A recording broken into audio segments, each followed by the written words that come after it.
All right, Steve, you have Tyrell. All right, Tyrell Fortunate, Steve Jewin from MMA Mania. It's a pleasure to talk to you again. How are you doing today? I'm doing good, Steve. Thank you for having me again. My pleasure. Now, first I want to compliment you on the great fight you had with Zhu and Yanwu. You had a second-round TKO in that fight, and you were facing a man who had twice as many pro fights as you. So how satisfied were you with that performance? Oh, I was extremely satisfied. It went exactly how I wanted to and predicted it, seeing it going down. And you're in a similar situation now with Timothy Johnson, also a more experienced fighter coming in, a former UFC fighter. Do you see any similarities there? Yeah, they're both old and slow. Well, that's one way of putting it, sure. But, sometimes they say that that's the best thing for a heavyweight is because the last thing to go is your power. Yeah, and the first thing to go is your chin. Well, that might be true with Timothy Johnson. He's been taking a couple of quick knockouts in his last couple of fights. So I guess maybe the better question is he ready for you? Yeah. I think that it probably is the better question. I don't think so. I think with these older guys, it's really tough for those guys to stay ready for a guy like me. I'm developing every fight, every time I get up in the cage, and I'm continuously adding things to my game. So I think it's going to be really hard for Tim to even figure out what's going on, and I think his reactions are going to be too slow. He plans to try to grapple and grind the match out, but I don't see that being very successful with my wrestling background. So it's just one of those things where I think the father time has just caught up. Well, now with Timothy though, and with some of these older fighters that you fought in general, do you feel any twinge of regret? Like, damn, I have to put these people out. It's like, is there any part of you that regrets that you have to show these old veterans the door? Fuck no. They signed a contract just like I do. They know the risk we take every time we step up in that cage. So no, because I think about that. I'm sure they're not questioning trying to knock me out. So no, I don't feel bad at all. Well, that's the right attitude to have then. You said there's a process that goes into every fight to improving yourself. So what's the latest improvements that you've made since the fight with Zhu?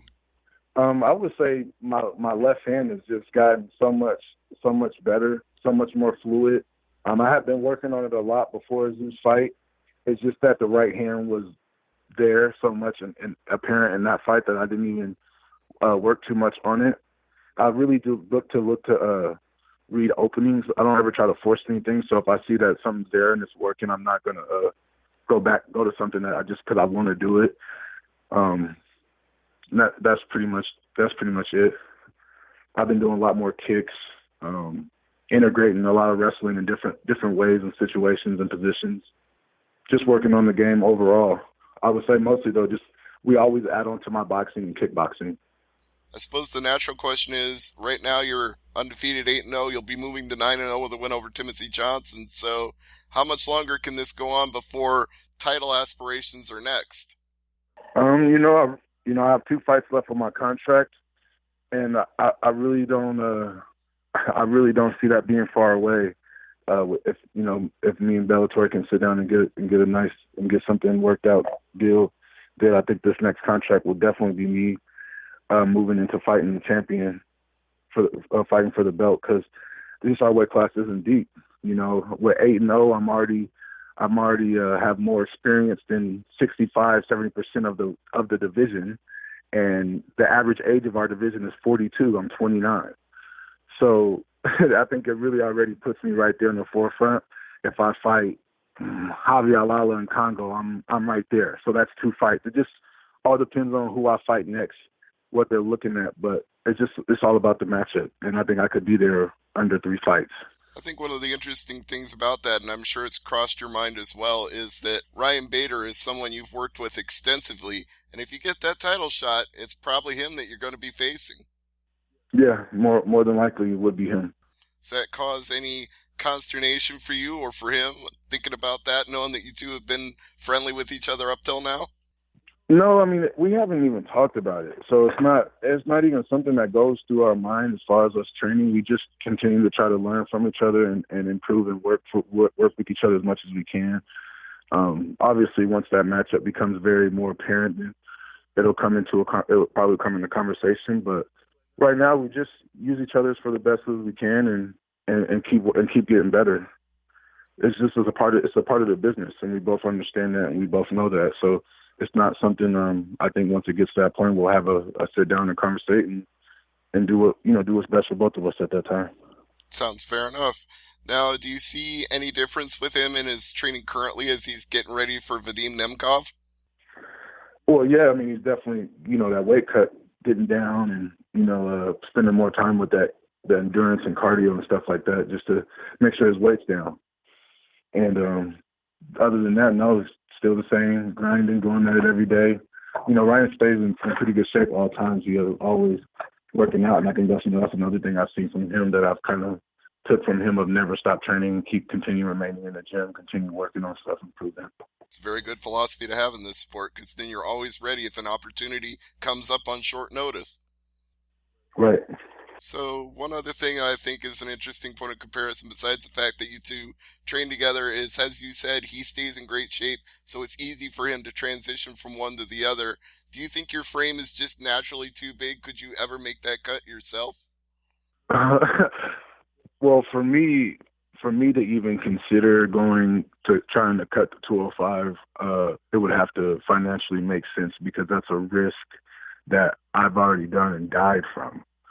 So just cutting weight, period, has to make sense. It has to be, it has to, the benefit has to be worth it for me to take that risk, because I've died cutting weight before. I'm not going to do it if I didn't have 8 months to beforehand to know that that's what I'm doing. So just things like that. Do I think I could make it in the future? Yeah, with the proper nutrition and the time. Yeah, I think I have to do it. But right now, I'm just focused on continuing to dominate the heavyweight weight class. I hope this isn't a sore point to bring up then, but since you used the words "I died," I got to know more about what exactly happened when you had a bad weight cut that led you to describe it that way. Oh, well, I had a seizure and was pronounced dead. So I don't know if you didn't see the DAZN interview I had, but yeah, after college, I was wrestling on the USA circuit, and I chose to try to cut 27 pounds in 5 days, and I ended up having a seizure. After the seizure, I passed out. I was in the ambulance. They had hit me with the defibrillator twice. I came back. The guy in the ambulance informed me that my internal organs were shutting down. I was completely dehydrated, and that if I was falling asleep, that my heart and everything was stopping, and I needed to try to stay awake. And from waking up from that seizure, I immediately had an anxiety attack. I got scared. It passed back out again, and that's when they hit me with the defibrillator like 2 more times and pronounced me dead. I guess I wasn't responsive at all. And when I woke up the second to last time, I was on the side on the wall, pushed to the side in the hospital, in the hall, with fully covered up with straps from my head to toe, so I couldn't move from seizures, with a clipboard on my face, and I woke up screaming. And it was just a crazy experience from, trying to do a flash cut, very improper, with no time, completely wrong nutrition, just killed myself as much as I could with depleting the water in my body and taking the Absinthe and alcohol bath. So just putting myself in the worst conditions and, that I could possibly do to try to make weight. Well, first of all, I have to apologize that I didn't see the DAZN interview, so I didn't know that story. But damn, second of all, I gotta say, if ever there's an object lesson in why weight cutting is dangerous, I think that is the quintessential example. Yeah, it definitely is. I mean, that's the thing. There's a proper way to do weight cutting, and there's a lot of improper ways to do it. You have to have a nutritionist, a nutrition side. It has to be nutrition based. You have to do it properly with workouts, and you have to have the right time. Shocking your body like that by trying to lose that much weight is very dangerous for your health, and just in general, it's just very dangerous for your health. And sometimes people can't recover or live through it. So I think it's something that people really have to pay attention to. It's not something you should take lightly. Is it something that upsets you when you see fighters who are literally dragged onto the scale to weigh in and then carried off by their teammates? Because you've been through the worst possible thing you could do, and then to see fighters in that condition would have to be powerful to you to see that. No, because it's a choice. I could see if people were forcing them to cut weight, but no, it's a choice, and we all grown ass men.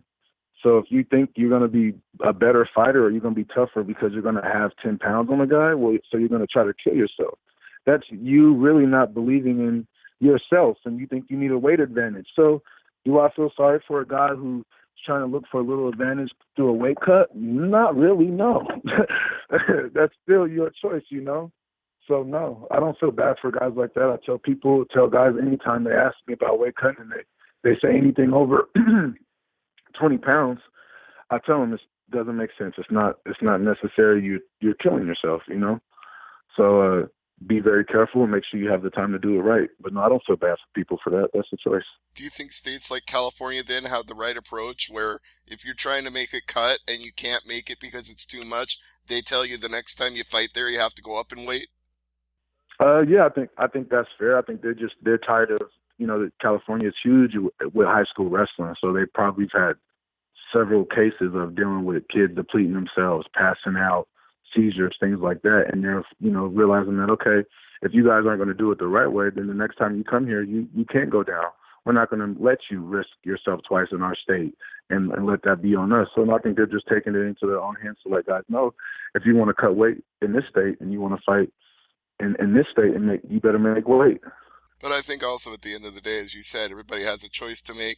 They have to know their own body. They have to follow the right medical advice and scientific procedures. And if they don't and they risk their health, that's unfortunate. But hopefully everybody makes the right choice for their body, just like you were making the right choices for yours. Right. You know, and I made the wrong one, so I know. I just learned from that experience and chose to never do that again like that. So that's all it is, really. And I think that actually works out better in a lot of cases. Like you said, I think fighters actually come in healthier. Like I felt that exact same way watching Daniel Cormier's career after his Olympic scares with weight cutting. Like he became a better person, better fighter, better wrestler, better everything, just not trying to deplete himself cutting all that weight.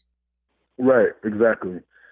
But I mean, even Daniel will tell you in himself he had little things that from his wrestling career when he was cutting weight that were completely different from his fighting career. You know, he had the money to afford a nutritionist, a chef, things like that he can afford in his fight career that helps him go down to 205. You know what I mean? And then when he was wrestling in the USA circuit and struggling making 211. See, 205 is 6 more pounds. And he was doing that easy when he had the financial and the science behind it. It became a lot easier. I guess then that's the dream for everybody, is to be making enough money to, if you got to do it the right way. Right. It costs money to do it the right way. Absolutely. Well, if one thing can be said, then winning helps with that, because the more you win, the bigger the paychecks get and the bigger the bonuses are. So I know you're looking for a big win here with Timothy Johnson. Yes, sir. All right. Any closing plugs that you'd like to give, teammates, sponsors, and whatever you want to shout out, please go ahead. I mean, if I could really, the one sponsor I could really give a big shout out to is my CBD sponsorship, TGC Network. Great company. These guys send me, I have never had a company send me so much CBD product, and they don't even ask for a post. So, I mean, this is a great company who really just is very supportive of me and my health and my career in any way. So I would really want to give a huge shout out to those guys. Big shout out to them, and big shout out to you and to your brother Tyrell as well. Continued success in Bellator, and we look forward to a great fight that you'll have with Timothy Johnson at Bellator 239. Thank you. Appreciate it. No problem. Thank you, and thank you, Colin, as well. Thanks, man.